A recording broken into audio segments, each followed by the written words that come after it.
नमस्कार, मेरा नाम है उदित बरसले और आप देख रहे हैं हिंदुस्तान फोकस। इस शो में हम उन मुद्दों और खबरों पर बात करते हैं जो सीधे आपसे वास्ता रखती हैं। आज हम बात करेंगे मास्क के यूज के ऊपर। हाल ही में एक खबर आई कि अमेरिका ने उन लोगों को मास्क से छुटकारा दे दिया है जो वैक्सीनेटेड हो चुके हैं, यानी कि जिनको दोनों डोज लग चुके हैं। उन्हें कहा गया है कि आप मास्क न भी लगाएं तो आप सेफ हैं। अब सवाल ये उठता है, क्या यह स्थिति भारत में भी बन सकती है? लोगों का एक सवाल यह है कि या दोनों डोज लगाने के बाद क्या भारत में भी लोग मास्क न लगाएं तो भी सुरक्षित रह सकते हैं? इस विषय पे हम बात करेंगे डॉक्टर गंगा खेडकर जी से। डॉक्टर गंगा खेडकर जाने माने साइंटिस्ट हैं और आईसीएमआर के हेड रह चुके हैं एपिडेमियोलॉजी और कम्युनिकेबल डिसीज डिपार्टमेंट के। सर, बहुत बहुत स्वागत है आपका इस शो में। सर, एक साधारण सा सवाल था कि जब अमेरिका की खबर आई मार्केट में, लोगों ने ये मानना शुरू कर दिया कि जब अमेरिका ने छूट दे दी दोनों वैक्सीन लगाने वाले लोगों को, तो क्या भारत में भी संभव है और क्या ये सुरक्षित है मास्क ना पहनना? तो इस पे आपकी क्या राय है? नहीं, हमको कुछ चीजों के बारे में पहले सोचना पड़ेगा। अमेरिका में जो वैक्सीन दी जा रही है वो एमआरएनए वैक्सीन का इस्तेमाल कर रहे हैं। एमआरएनए वैक्सीन अगर आपने आप जो 95% 90% ये चीजें जो सुनते हैं, उससे एक बेहतर एक ढंग होता है स्टैटिस्टिकल इसका सही ढंग से मानने का।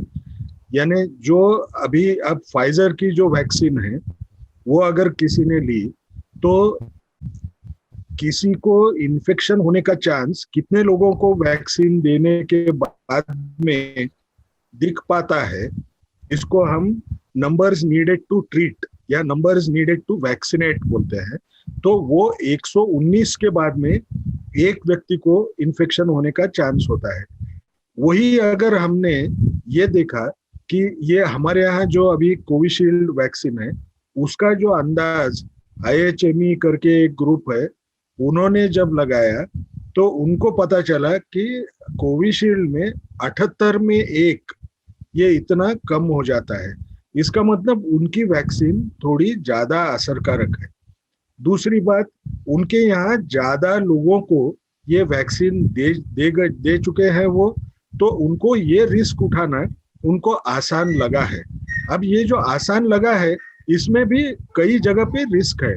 इन्होंने क्या बताया कि हम अगर वैक्सीन देंगे तो आप वैक्सीनेटेड लोगों के साथ में अगर रहे तो आपको मास्क पहनने की जरूरत नहीं रहेगी। दूसरी बात, अब ये मुझे कैसे पता चलेगा कि कोई वैक्सीनेटेड है या नहीं है? ये पता चलना बहुत मुश्किल है। आमतौर पे हमको क्या दिखेगा, ने जो दूसरा ये रखा उसमें उन्होंने कहा कि आप अगर वैक्सीन लिए वाले लोगों के साथ में रहे तो या आपने मास्क कब पहनना चाहिए? मास्क उस वक्त पहनना चाहिए जब आप एक बड़े सेटिंग में जाते हैं जहां वेंटिलेशन कम है, ऐसी जगह पे आप गए तो आपको मास्क पहनना पड़ेगा। अब जब ये मास्क की बात आती है तो वैक्सीन के पोटेंसी का जो हिसाब है उसमें सबसे बड़ा डर क्या है? वेरिएंट आने की वजह से कुछ बदलाव आएगा क्या? वैक्सीन का प्रोटेक्शन उतना रहेगा क्या? अब ये इम्पोर्टेंट क्यों होता है? इम्पोर्टेंट इसलिए होता है कि आज के तौर पे उनके यहाँ जो वैक्सीन दी जा रही है वो अभी भी अच्छे ढंग से कारगर है, जो भी वेरिएंट्स अभी दिख रहे हैं उनके खिलाफ। लेकिन अगर कोई ऐसा वेरिएंट आ गया जो वो वैक्सीन के खिलाफ उतने अच्छे ढंग काम नहीं करता है तो उसका असर हमको ये मास्क का जो यूज के ऊपर उन्होंने जो गाइडलाइन निकाली उसके ऊपर भी होता हुआ नजर आएगा। सबसे बड़ी बात हमको याद रखना है, इसका दूसरा क्या होगा कि वहां भी एक किस्म की कॉम्प्लेसेंसी आ जाएगी।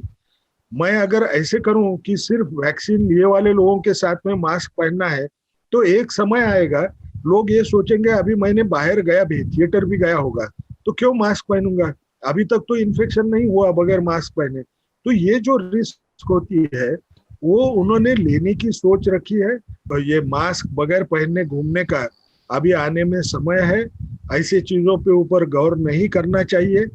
वैक्सीन लिए वाला आदमी, वैक्सीन न लिए वाला आदमी, दोनों ने ये कोविड एप्रोप्रिएट बिहेवियर का पालन जब तक सरकार नहीं बोलेगी तब तक हमको करते रहना, इसमें ही हमारी सुरक्षा है। इसमें जो सबसे ज़रूरी बात है, जैसे जो गाँव के क्षेत्र हैं या जो ऐसी जगह है जो शहर से दूर हैं, जिनने पहली बार इस कोविड को कुछ के प्रकाल रूप को देखा हुआ है, विकराल रूप को देखा, सॉरी। तो उनके लिए कोई कोई विशेष गाइडलाइन या कोई ऐसा लगता है आपको, या ये सावधानी उन्हें रखनी चाहिए, क्योंकि वो लोग तो कई चीज़ें पहली बार ही फेस कर रहे हैं। जैसे शहरों में तो लोग लॉकडाउन फेस कर चुके हैं बहुत स्ट्रॉन्ग तरीके से, और बीमारी भी अपने आस-पास बहुत देखी है, लेकिन गाँव ने बहुत करीब से अब देखा है जाके ये।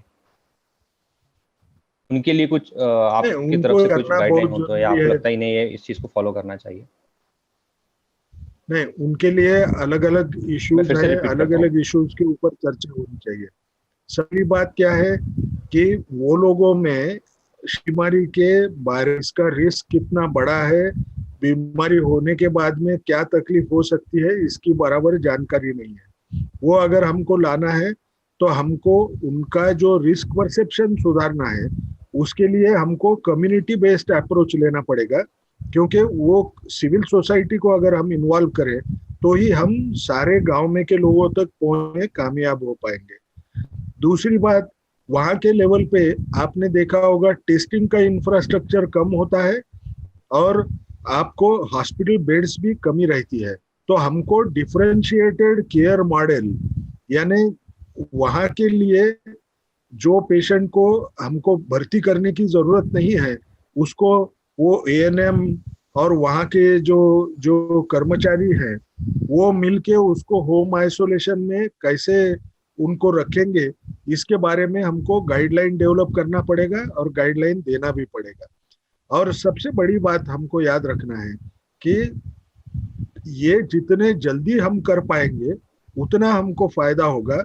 क्योंकि ये जो आउटब्रेक इस टाइम पे है, जितना जितना शहरी विभाग में ज्यादा आया उतना ही ज्यादा ये ग्रामीण इलाके में भी आया है।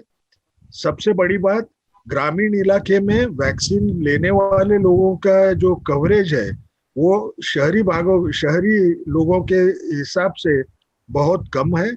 और तीसरी सबसे बड़ी बात हमको ये समझना है कि ग्रामीण इलाके में जो हेल्थ केयर इंफ्रास्ट्रक्चर है वो है।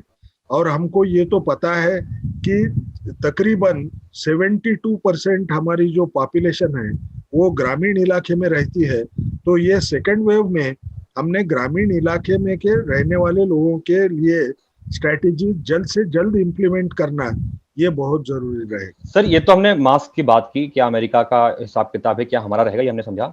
एक सवाल ये था कि बात की जा रही है कि सिंगापुर वेरिएंट बहुत घातक हो सकता है हमारे लिए। आज अरविंद केजरीवाल ने भी कहा है कि जो सिंगापुर वेरिएंट है वो देश में तीसरी लहर के लिए जिम्मेदार हो सकता है, जो बच्चों को भी अफेक्ट कर सकता है। तो इस पे क्या कहना है आपका, इस पूरे मसले पे? मुझे ऐसे लगता है कि उसके जब तक सबूत नहीं मिलते हैं हमको उसकी वजह से डर डर फैलाना सही नहीं रहेगा। जो भी हमको स्टेप्स लेना है कि तीसरी वेव ना आए, वो भले सिंगापुर वेरिएंट से आए या और कोई वेरिएंट से आए, उससे हमको कोई मतलब नहीं है। क्योंकि वेरिएंट आया भी तो भी उसके खिलाफ कैसे लड़ना है वो तो स्ट्रेटेजी कॉमन है। तो उसके पीछे हमने लगना है। और वो जो समय आएगा जब वो कहाँ का वेरिएंट है उसके आधार पे अगर कोई चेंजेस लगे तो वो स्ट्रेटेजिक चेंजेस करना चाहिए। लेकिन इस वक्त जब हम सेकेंड वेव के साथ जूझ रहे हैं तो हमको सेकेंड वेव का पहला सामना ठीक ढंग से करना है और उसके बाद में वो वेरिएंट के बारे में हमने सोचना चाहिए। लेकिन थर्ड वेव प्रिवेंशन के लिए अभी से शुरुआती कदम जो होते हैं वो शुरुआती कदम शुरू करने में कोई हर्ज नहीं। जी, वो कहाँ से आएगा उसके बारे में कहना थोड़ा सा कठिन रहेगा। ठीक है। तो अभी जो वैक्सीनेशन ड्राइव हमारे देश की चल रही है, उसको देख के आपको क्या लगता है, मतलब किस साल, किस महीने तक हम ये वैक्सीनेशन पूरा कर पाएंगे देश में? मैं सारे देश में कब हो जाएगा ये कहना तो बहुत मुश्किल है, क्योंकि वो डोज के इसके ऊपर डिपेंडेंट रहेगा। जी, लेकिन कम से कम हम जो एट रिस्क पॉपुलेशन जो अभी प्रायोरिटाइज किए हैं उनका दिसंबर महीने तक हो जाएगा, ऐसे उम्मीद रखना हमारे लिए अच्छा रहेगा ऐसे लगता है। क्योंकि अलग अलग किस्म के वैक्सीन आने का जब चांस है तो शायद हम ये दिसंबर तक कम कर पाएंगे, क्योंकि ये बाकी के जो देश है, जैसा अमेरिका है, जैसा इंग्लैंड है, जहाँ ये वैक्सीन मैन्युफैक्चरिंग भी चालू है, उनके यहाँ का वैक्सीन डोसेज का जो इस्तेमाल हो रहा है ये वैक्सीन के डोज में, वो कम हो जाएगा और शायद हम वहाँ की वैक्सीन भी खरीदने में और ज्यादा कामयाब हो जाएंगे, ऐसे लगता है। तो मेरे हिसाब से दिसंबर तक ये एडल्ट पॉपुलेशन को लगाना ये हो जाएगा, ऐसे समझना चाहिए। तकरीबन अंदाज, यानी ये अंदाज तो पूरे ही अंदाज रहेंगे, क्योंकि हमको ये मालूम नहीं है कि कौन सी वैक्सीन अप्रूव होगी और उसके कितने डोज हमको मिल पाएंगे। लेकिन फिर भी ये उम्मीद रखना मेरे हिसाब से अच्छा रहेगा कि हम तकरीबन 60 करोड़ लोगों को दिसंबर तक देने में कामयाब हो जाएंगे। तो सुना आपने, डॉक्टर का कहना है कि हमें मास्क पहनना है और अपनी सुरक्षा के लिए मास्क सबसे जरूरी चीज है, चाहे आप वैक्सीनेशन कराया हो या नहीं कराया हो।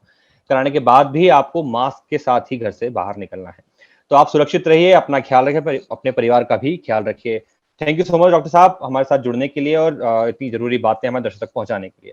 हम हिंदुस्तान फोकस में आज इतना ही, हम फिर हाजिर होंगे नए विषय के साथ। तब तक आप देखते रहिए लाइव हिंदुस्तान।